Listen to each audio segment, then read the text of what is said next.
Good morning and welcome to America's Home Cooking. I tell you, I write recipes everywhere. I got to learn to keep all my recipes together. Today I'm going to show you how to make your own self-rising flour, but I'm not using the whole wheat one. I'm going to be using this one because I have three. I have one that I got from Europe, which is a little different, and I have the American, which is here. And then I have a health food one. But I do use them, though you haven't seen me use them. Now, the self-rising flour that you use, that you buy in the store, changes the homemade one, and they use a softer wheat mixed with the regular all-purpose flour that I've talked about. I think the ratio is 20 soft and 80% bread flour, which is the heavier wheat.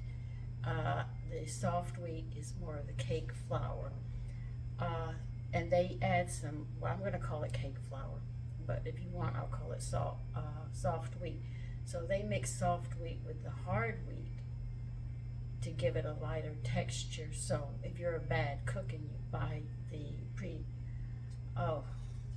if you buy the flour that's already made like this, you'll notice that it is lighter. This is to help people who aren't real good at baking. I was taught, no, you don't use it. You sit there. If you want to learn to bake, you have to go through the steps and learn how. So this is why I'm always making my own as much as I can. So this one is going to be very close to the one that you buy in the store, but this one is going to be a little heavier unless you know how to bake to get that light texture. Now, they like to use this flour all the time in the South. It's very popular in the South, instead of measuring stuff out and all. But I am going to show you how to make your own. So if you run out of regular flour and say, oh, I don't have self-rising flour, you can make it. It's not hard to make. I just have to get stuff together. I am going to increase this recipe 3 times because I have it just for 1 cup, but I do use self-rising, though you haven't seen me use it. I've got a whole cookbook using self-rising, but I won't buy the self-rising in the store because it's got too much salt in it. And by the way, you have to use this within a year's time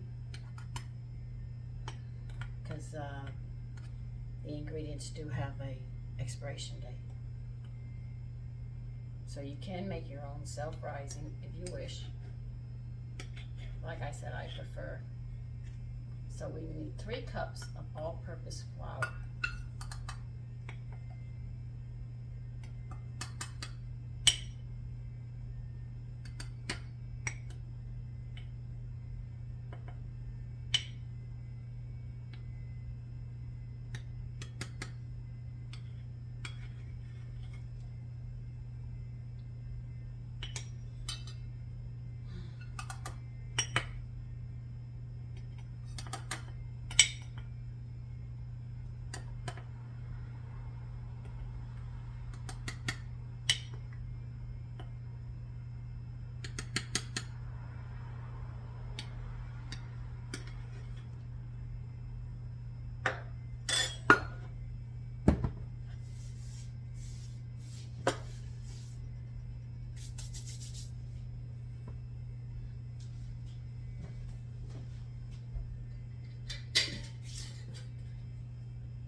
Now, I'll give you the recipe for 1 cup after we finish making this.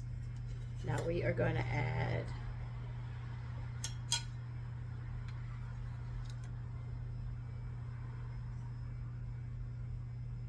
hold on, I'm calculating.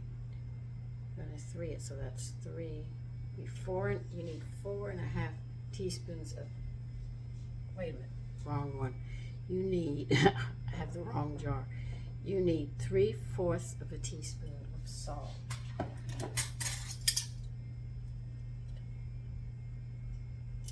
This is my mixture that I made that I use.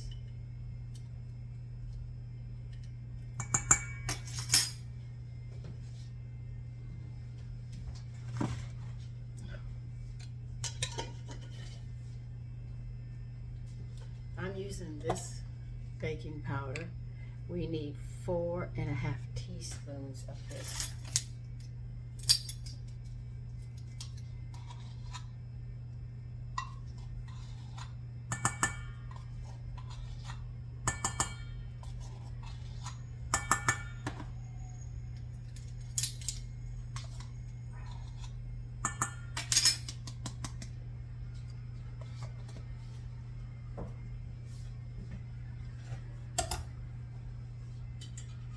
Now the reason I used my salt that I made my salt blend is because it's not real salty now. The ones you buy in the store add extra salt because they have to preserve it. And they recommend, I think you can sift this or you can mix it thoroughly, but you must mix this thoroughly up to make sure that the salt and everything is mixed up. This is actually how you make self-rising flour. Now, if you want a lighter texture, I have not done this, but I'll suggest it. For every cup, you could take 2 tablespoons off and add cake flour to it, and that should make your biscuits and whatever cakes or whatever you use this for lighter. I have a whole cookbook that requires this. I just haven't been in it in a long time. But do make sure you mix this up thoroughly and mark it. Now to preserve this, they recommend you keep it in a dark place and stuff, or keep it in the refrigerator. I'm just going to keep it in a dark place. And that's how you make self-rising flour. A very simple thing, but it's very, very popular in the South.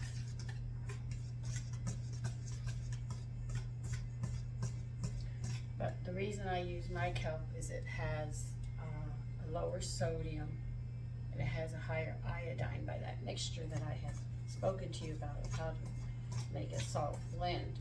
And therefore,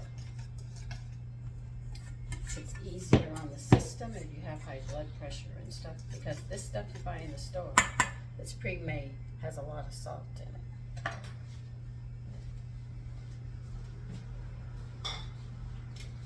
I made 3 cups. You can make a lot more, but this is just a small amount.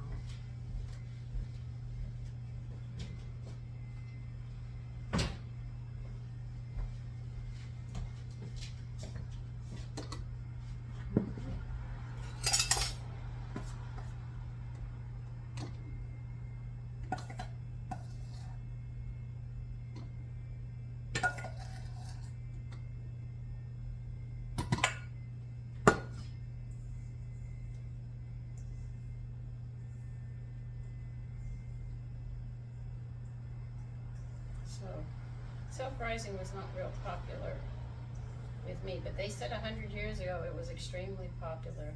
But they say now it's only really popular in the South, they do it. But I say if you want really light biscuits, you really want to learn to cook. You have to learn to make it the proper way.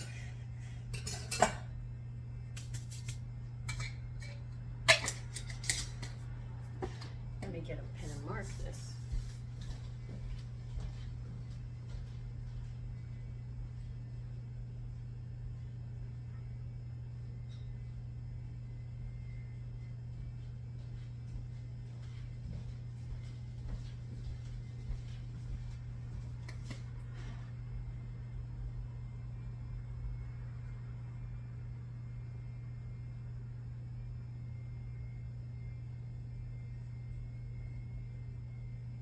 Whenever you make things like this and you do put them in a jar or container, do mark them or you're not going to remember anything. Now I'll give you the recipe for just 1 cup of this. All right. You're going to use 1 cup of all-purpose flour, 1.5 teaspoons of baking powder, and 1/4 of a teaspoon of salt. And that is the ratio to make self-rising flour. But remember, if you want to make it like you get it in the store, I'm not sure, but you could try this, though I don't do this. Take 2 tablespoons out of that cup and add 2 tablespoons of cake flour. that should give you even a lighter biscuit. So if you don't have self-rising and you have the 3 basic ingredients, you can actually make your own self-rising flour. Take care. Bye-bye.